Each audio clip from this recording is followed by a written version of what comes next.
Okay, so wherever my phone is GPS located at the moment, it's where I come in the local municipality for Stop and Shop with the Panera, the Old Navy Shopping Center. Excuse me, that they claim this is New Hyde Park. Actually, the address on the receipt for my coffee says the same, which I will get out for all of those, especially based on what I'm working on. I had a Maria MURZA, right? Michael and Alice MURZA's daughter. And then she had a sister. They introduced Donna. Something with a Gina and a George got weird. Anyway, she has a husband named Tommy Speciale. I sold them a house over in Lake Grove, Lakegrove, since nothing's private. Not for any of the criminally insane. So now I've got, let's think about this. I have multiple occasions where there was an address given to my mother and father when I was little. Maria and my mother has a memory. So does Robin and Zena's mom. Zena and Kimberly's mom across the street has a memory of Alice MURZA, Mike MURZA, Donna, and Maria, all living across the courtyard, being born about the same time for everybody. And then Nicole was across the street. Okay. So Alice and Mike moved out. I don't know how. I don't know when. I didn't even know that they moved. That was it. I don't know if Alice and Mike ever, if Mike and Robin ever saw them move out. No idea. Maria winds up moving into, supposedly, she calls me and they gave my mom somehow got the new address. It was 942 North 4th Street in New Hyde Park, New York, and whatever the zip code was. My mother, still to this day, because she doesn't know any better, sends by post, mail, M-A-I-L, which is the P-O-S-T, where you use postage, P-O-S-T-A-G-E. I know, foreign concept for some, but it's through the federal program, the federal postal office that they have in the New York, right? Those guys, right? You guys don't think there's Chinese involvement. Oh, you don't know the silk that you have in the colostomy I can't scoop out. Oh my God. You want to throw some Koreans, some Chinese, and some Tibetans in there? Oh boy, they are going to fight over who gets the next silk contract. You throw in some Venezuelans that actually know how to make neckties without silk. Oh my God. Mwah! It is going to be like all out fisticuffs. Oh my God, I can't wait. Anyway, so now my mom used to send Mike and Alice a Christmas card every year because whatever, it's Nicole's friend Maria, right? Okay, only friend she kept from like whatever early on through. So I don't know if it ever got to the house. I don't know if anybody actually lives there. I mean, I never went by after the fact. What the hell would I be stalking them for? It's weird. I don't know what you humans do. So then, let's think about this. Maria invites me to the wedding. I say, Mike and Alice, hi, nice to whatever. I disappear then. I just poof out of whatever. Then I poof back into the pew. And some woman was talking, and I had sunglasses on, and then I poofed out, and then I poofed back. And I was like, wait a minute. So I had some witnesses in a pew with Maria and Tommy trying to get married, or so they, I don't know, again, is it Tony and Tina's wedding again? I have no idea. So then I have, let's think about this. So Linda, right, but there's no driving record of Linda and Lou in the vehicle driving to Alice and Mike's, getting out of the car and going in the same house that I wind up spending weekends at a time in some stranger's house in New Hyde Park. Right, there may have been some visual changes out of a window, like a cut-in movie scene of Lou driving in the same set that Aunt Judy was driving because Aunt Judy actually lived in Belrose and actually came to the shopping center for Stop and Shop. So there actually was me sitting in the back seat while she was smoking cigarettes before we would go to like the baseball card store and a couple of whatever local places. The mom and pop stuff Judy used to do, especially when they asked her to. So not knowing why. So the outside visual image might have changed, might have looked at some point if somebody was trying to fake a record. Right, okay, good. So Lou and Linda never drove because if they did, they would have gotten out and into the house and then that would be on record.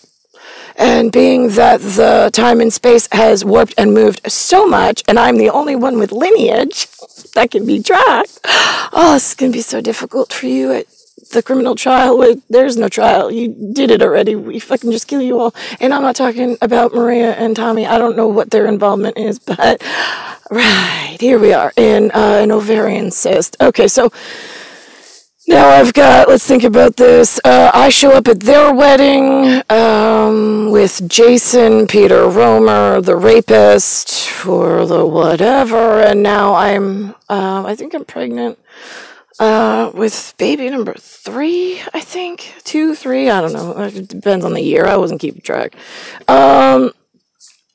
So now that happened, and then we've got, let's think about this. I got to think about the time. Right. So, and then one time, Maria always said she went to Holy Spirit Elementary School. It was a Catholic elementary school named Holy Spirit somewhere in the local area. Now, how old? I mean, I'm not checking references, and I mean, I'm not used to this level of governmental interference at like a multinational level when they're supposed to be coming for me as their table salt to bring to hovercraft table salt and not have to play war games with the next gens.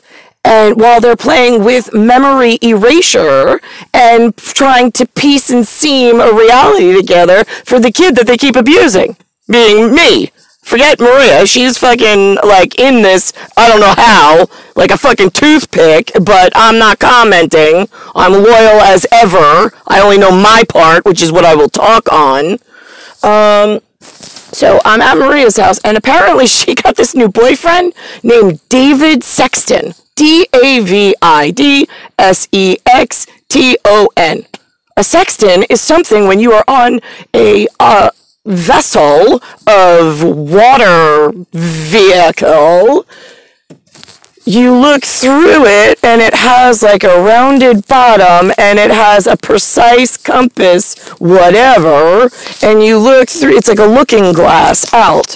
I think it's what Stone Sour used on their album cover with the tall black hats and then the men in black and white tuxedo, or an older version of this new age tuxedo that I hate. Okay, so let's think about it. So that's that. I just sent, I sent Tommy Speciale, her husband, supposedly, some of the video feed, purposely just him. Then I've sent Maria some stuff. Then I confirmed for Maria, but didn't send her the link, nor the message, a different message, which then I took a photocopy, I took a picture of, and then I sent to my entire Rolodex of my JC that I trust, my MH that I trust, and Tommy himself. Oh, and Claudia Dean. I brought her in on this one. So that's the roll call for this edition of How Badly Did Humans Treat My Appearance, My Reemergence, in an emergency room situation that hovercraft is trying to gain a hold of, so humans don't start blinking on and off and start breaking genetically. Right, yeah, we would have thought you would have cooperated and not played games with the little girl's uniform that, like, didn't need any of this. I mean, I didn't benefit. And we had process. You broke the process. You broke the process, you broke the protocol, you broke the national security of who is allowed to touch and know about such things, And then you played circus games, jerking off with all the new science you learn while you fucking confuse the low-grade people and you're like, here, you want some cookies? Want some coin? Great, I'll make you work for it. You gotta go do some bad stuff. It's gonna go on your record, but whatever. You still work for me and I'll be loyal. Right, yeah, I guess that. Alright, anyway, so I have, there was also, oh, actually, let's finish out one thought before we go to the next. Here we go. So see that? That's Stop and Shop, and that's supposedly a real address of where I am. Oh, there's that zip code. Yeah, zip code being 11040. Look at that. Actually, I think I did know that one. I know that one. I know Great Next 11361. No. Bayside's 11361, Great Next 11021. All right, so now, let's think about this. Okay, so there is a cover story for Peter Otto Romer, the asshole that was the father of Jennifer Romer and Jason Peter Romer, one born 19, nobody gives a shit, and the other one 1976. And the cover story was that his father, Otto, was a German, German, Baron, Barron. Oh my God. They made it sound like he was such a royal, like, I mean, he's a fucktard, but I mean, they made it sound like he was such a great guy.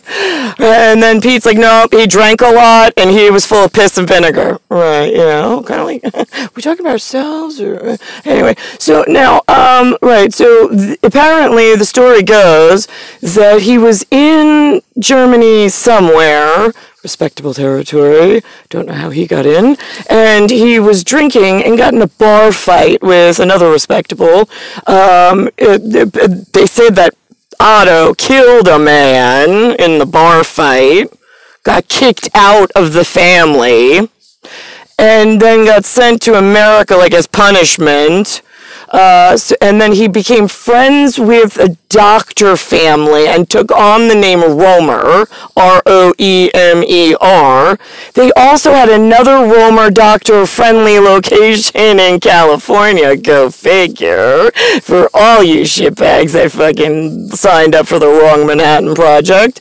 And so now, let's think about this. Oh, so it was Lowenstein.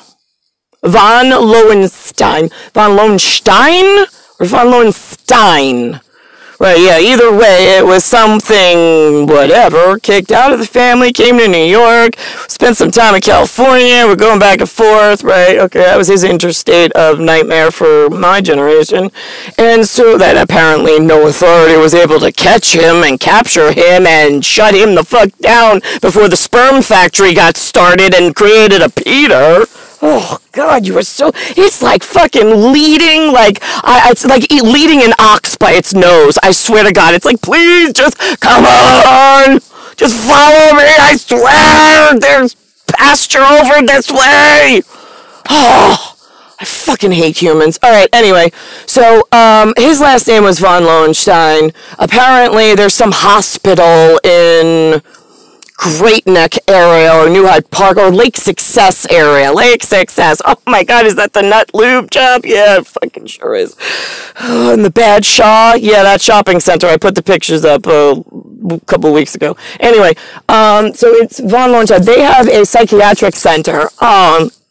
All that money that you shitbags made, and you made a whole psychiatric facility to trap the innocent in and then feed them pills and make more money. Oh my God, you're like, and employ like the unbeknownst dumbasses and insist that they keep needing to go to college. They need to push drugs. They need to repeat the cycle. Otherwise, the big bad Russians and Germans are going to come and enslave them.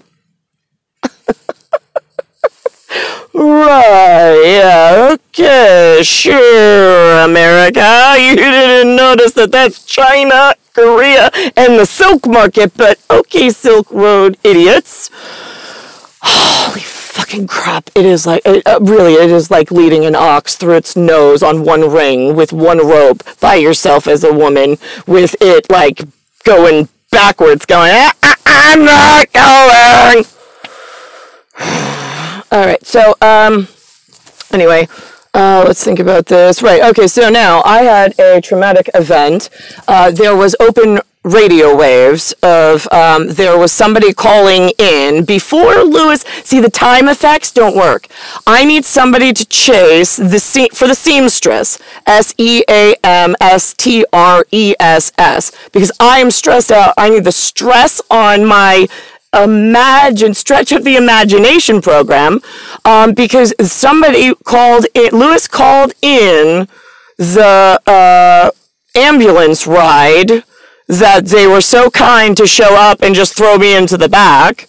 And I'm like, wait, why are you here? Like, when did you get called? Because I was in the house. If you watch the image, I'm in the house. I'm having a physical altercation with Lewis because he comes at me like some fucking disgusting, horny man in like a bull's rage of testosterone. And I'm like, where the fuck is this? Like, what did I just walk into in Science Project? I was laying in my bed with my son. Then Linda gets involved, rips me out of bed because something's going on. And I'm like, what? Then I'm watching the TV because that's what she always does in her fat ass, good for nothing, whatever. And I'm like looking at the TV and it's like, I'm in pulled reality again. Because there's the laboratory version, and then there's the human dimension I'm living in with the fucking psychos that are going fucking crazy. So I'm trying to document, witness, for my own fucking echo, like, diagnostic account, I'm trying to witness what I see on the pulled reality, with, like, what the fuck is that going on in the TV? The reality I'm in with the fucking crazies, Linda going crazy, and then Lewis going crazy, and I'm like, I was just sleeping in bed. Then we're in the room with Tia Frio, and it's got, like, that, the weave on the wall, and we're, like, now Nucci's, like, up a little bit. We're hanging out with Tia Frio because I'm hiding from my crazy fucking parents. And then all of a sudden, like, shit starts, like, warping between the two realities again. And there's, like, cavity work. And I'm, like, going through the echo. I could hear echoes of whatever's going on in, like, a weave.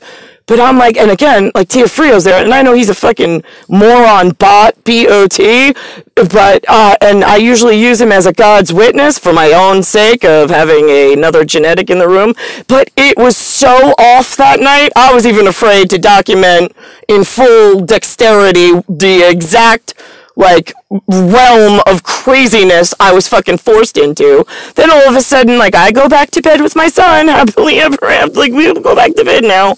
And then Lou's like, my mom was like, no, you can't go to bed. He's gonna go to bed with me, we'll put him in my bed. I'm like, what? I was like, what are you talking about? She's like, no, you're talking to the TV, and you're saying crazy thing. And I'm like, I was just in with Tia Frio, laying there with the Nucci, and we were there for, like, I don't know, 30 minutes, and nobody was talking to the TV, Linda. Like, relax.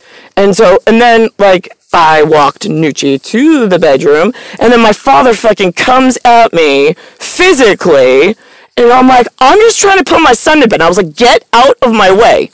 I don't want you, you're blocking my exit route. Get out of my way, Lewis. And he's like, no, you're gonna talk to me. And like pushing up, and I'm like, talk to you about what? You're scaring my son. Like, go away. Like, what is wrong with you? And then it's like the drug conversation. I'm like, what drugs, Lou? There's no drugs in my system, Lou.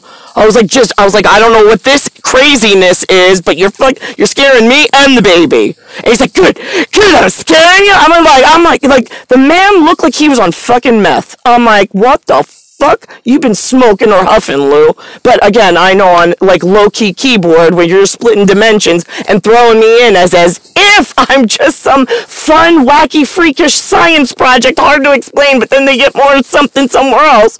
They become more dangerous. Yeah, thanks. So now, all of a sudden, like, so I push him out of my way, because I'm like, you're in my exit route. I was like, you know what? Please, just move. And so I move, and then he comes at me, and then it's like the push and the shove, and I'm like, are you fucking crazy? I was like, Linda, I was like, do you see this? Now I'm using my mom as a God's witness for her fucking stupid ass bot. As like a boutique bot. And I'm like, Linda, I just want to know, I need a witness, Linda. I was like, you see him pushing me? And she doesn't even want to say it, because now she doesn't want to be my witness. Yeah, a little too fucking late for that, cunt. Having sex with him in 1978, thanks for the fucking entry. Jesus Christ, I never asked for this, and like a hole in the fucking head, yeah, that's what this shit fucking feels like. So now, all of a sudden, like, the doorbell rings, and it's an ambulance, and I'm like, when the fuck did you call in? I mean, it was, like, spinning crazy, and I know it's because it's vortex science that the fucking delusionally scary fucking criminals are playing with just for fucking fun. Because they don't want to go die or go to jail, or they lost someone and now they're mad. And now they're in big groups petitioning to hurt me purposely, like pin the tail on the fucking donkey. So she can explain how smart she is. Meanwhile, I got the criminals playing Jeopardy! With your stupid fucking family. That's how you lost the first set of your assholes that then you're fucking mad at me for, and you go to them for a cure to hurt me more. What the fuck? I fucking hate humans. So anyway, I get a ambulance ride courtesy of Lowenstein, which is Jason Peter Wilmer's father and grandfather, and that shitbag Foundation of Manhattan Project. And they fucking trap me there. Now, I'm not on drugs. I have witnesses galore. I'm wearing a blanket. I won't speak to anybody. I don't want to participate in any of the fucking crazies. And then I sat with some Punjabi-looking doctor. Foreign fucking traitor as far as I'm concerned, but I think he knew better, because he's like, I'm not going to force you. I was like, that's nice. I was like, as long as we're good. I was like, I know I don't want medication. I'm not taking medication. I know you can't force me on medication. I know I was not on medication when I came in. And that's it. I'm good. I'm out of here. And he's like, well, you have to wait. I think there's like a 3-day hold. And I was like, now I'm just curious. How did you get a 3-day hold? I mean, it's probably better off because I don't have a safe place to go anyway. Like where I just came from, there was like this whole psychological event. I'm like, this is like a safety landing pad vacation for me at the moment. But I know on my records it looks bad that I was committed to a psychiatric facility. You know what? It was like staying in the Ramada. Honestly, I had food, I had shelter, and I had nurses' care looking over the really fucking crazy ones. And there were not that many crazy ones. Like, I guess they, like, saltwater low-key tuned down the amount of crazy. So they weren't, like, you know, violent. Thanks for that. Unlike the last one I went to, which I'm sure that they fucking got in trouble for, but whatever. I'll dance when I see it.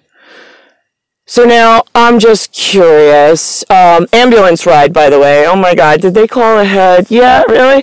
What were you promised? Right, were you promised to, like, get in an ambulance and mysteriously be moved through a wormhole like it was your life's dream? Oh, you were there, you were all set to go on an Air Force ride like no other, making a career memory all of your own. Was it worth it? Because... right, then I had that was the night that I had the KRAKEN event, KRAKEN. That night, it got steadily worse. Once I got in the ambulance and they started driving it, then it became like a movie set, like soundtrack in the back, and third dimension, like they split the dimensions into my H cavity, and it was like they put up a projection screen and they were just playing some kind of like movie that they created on some CGI set of computer animation of how I was being torn through space and time, how I went past spaceships and there was meteorites and we were little sand fleas because all of our skin had come magically off and we were in some other radiation field and all sorts of shit, and I could hear the voices of my parents, my kids, and my betrothed, all of us not having skin, going down to flea size, and him trying to, apparently, spaceship Earth blew up in some catastrophe. I guess you could say CERN went off, but I went down in some elevator somewhere. I think CERN blows up. It blows my fucking skin right off. I meet out in the pulse, the sonic boom that happens afterwards, out in like really distant territory with no skin, just consciousness with my kids. I meet up with my kids. I find my kids. I find Aunt Judy. I find my parents, and I found my betrothed. Nicholas was there, and it was Alexander's real father, not Jason Romer, although he was there. So, and he had some kind of MIT that he was catching us all in. So that's what went through KRAKEN night, is humans literally by accident pushed a key on a computer, blew up the entire Earth by accident with their new toy, CERN, C-E-R-N, and the sonic blast through only my family and my betrothed's consciousness in some MIT catch basin all the way out. We had no skin to then inhabit after. But we were still conscious and alive, and there was no other survivors. So that's what happened in the theatrical IMAX of when you sent me, and I was quiet in a room in Lowenstein's hospital of crazy people before I got moved to their other facility and got a different room. It was, I think, a 24-hour max hold with some people behind glass in like a maximum psychiatric facility of fucking like all colored people who are playing science with white kids. That's what it was. And that was the observation deck of the scary fucking criminal scientists.